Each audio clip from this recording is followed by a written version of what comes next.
Behold, I am going to send my messenger, and he will clear the way before me, and the Lord, whom you seek, will suddenly come to his temple, and the messenger of the covenant, in whom you delight, behold, he is coming, says the Lord of hosts. But who can endure the day of his coming, and who can stand when he appears? For he is like a refiner's fire and like fuller's soap.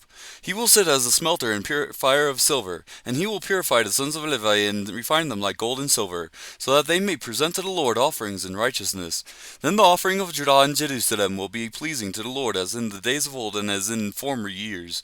Then I will draw near to you for judgment, and I will be a swift witness against the sorcerers and against the adulterers and against those who swear falsely, and against those who oppress the wage earner in his wages, and the widow and the orphan, and those who turn aside the alien and do not fear me, says the Lord of hosts. For I, the Lord, do not change.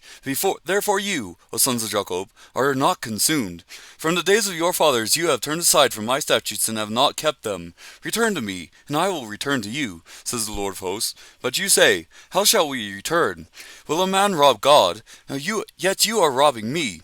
But you say, how have we robbed you? In tithes and offerings. You are cursed with a curse, for you are robbing me, the whole nation of you.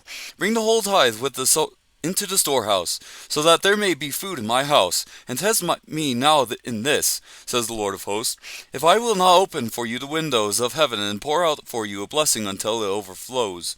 Then I will rebuke the devourer for you, so that it will not destroy the fruits of the ground, nor will your vine in the field cast its grapes, says the Lord of hosts. All the nations will call you blessed, for you shall be a delightful land, says the Lord of hosts. Your words have been arrogant against me, says the Lord. Yet you say, what have we spoken against you? You have said, it is vain to serve God, and what profit is it that we have kept his charge, and that we have walked in mourning before the Lord of hosts? So now we call the arrogant blessed. Not only are the doers of wickedness built up, but they also test God and escape. Then those who feared the Lord spoke to one another, and the Lord gave attention and heard it, and a book of remembrance was written before him for those who fear the Lord and who esteem his name.